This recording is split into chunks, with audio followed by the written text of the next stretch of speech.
अब एक चीज़ और सर बात कर लेते हैं। जैसे अभी आपने बात की कि बहुत लोअर लेवल पे उतनी लिटरेसी नहीं है कि लोग जीएसटी को समझ सकें। अभी कुछ दिन पहले हमने यहाँ एआईयूडीएफ चीफ बदरुद्दीन अजमल का इंटरव्यू किया था, हमारे यहाँ लल्लन टॉप ने इंटरव्यू किया था। उसमें उन्होंने लिटरेसी पे एक बात कही थी। उन्होंने कहा था कि भाई आप जो हिमंता बिस्वा शर्मा हैं, वो कहते हैं कि मदरसों को हम सरकारी फंडिंग नहीं देंगे क्योंकि वहाँ कुरान पढ़ाए, तो सरकारी फंड से हम कुरान नहीं पढ़ाएंगे। उनका ये कहना है कि बाकी स्कूल के जो पैटर्न है वो तो एक ही जैसे होते हैं, उसमें सिर्फ कुरान अलग से होती है। दूसरी चीज़ फिर उसमें वो कहते हैं कि लिटरेसी के लिए अगर वो कहते हैं तो फिर उसको सपोर्ट क्यों नहीं करते।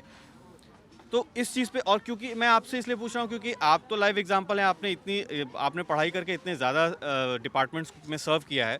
आपसे अच्छा कौन बता पाएगा कि इस पॉइंट पे कम्युनिटी एजुकेशन की बात में कैसे लगता है कि गवर्नमेंट कैसे उसको इन्फोर्स कर सकती है, कोई भी हो।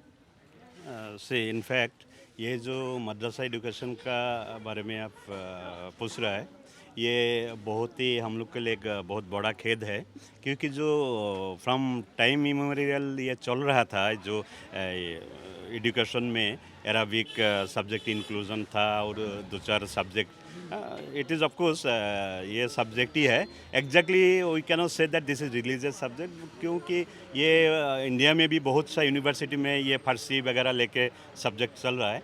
ये इसमें बहुत ही बड़ा धक्का लगा, और माइनॉरिटी कम्युनिटी जो स्पेशली फ्रॉम मुस्लिम कम्युनिटी, इन लोग के लिए ये एक बड़ा सा धक्का लगा। जो ये समटाइम्स बीजेपी वाला ऐसे हो सकता है ये पर्पसली कर रहा है, इंटेंशनली ये कर रहा है, क्योंकि मदरसा का जो शिक्षा ये अगर बेनिश किया जाए तो मुस्लिम लोग का थोड़ा बहुत ही लॉस होगा, और इसमें मुस्लिम लोग थोड़ा दिल में लोग का सूट भी पहुँचाएगा।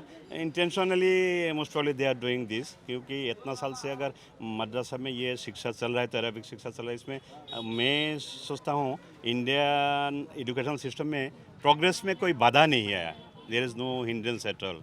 और इसमें हम लोग का एक अच्छा कम्युनिटी के लिए अच्छा होता था, जो हम लोग का रिलीजन के बारे में भी थोड़ा बहुत हम लोग ये करता था। But main M was that will be generally educated, और हम लोग ऐसे ही एक सर्विस ढूंढ लो जो जनरल नेचर का है। एक हमने इसी इंटरव्यू के बाद हिमंता बिस्वा शर्मा का भी इंटरव्यू किया, कल या परसों, मुझे याद नहीं, परसों किया था हमने राशिद, परसों किया था हमने, परसों हिमंता बिस्वा शर्मा का इंटरव्यू किया। उनसे जब ये पूछा कि बदरुद्दीन ऐसा कह रहे हैं, तो उन्होंने कहा कि मैं उनको मुल्ला और मौलवी बनाने की जगह साइंटिस्ट, मैथमेटिशियन, इंजीनियर बनाना चाहता हूँ, तो इसमें कहाँ कमी है मेरी सोच में। हिमंता बिस्वा शर्मा का ये कहना है, आप इस पे क्या कहते हैं। नहीं, हम ऐसे हम लोग देखा, हम लोग ये मदरसा में एजुकेशन लेके, because in all the madrasa general education is there, it is very much there.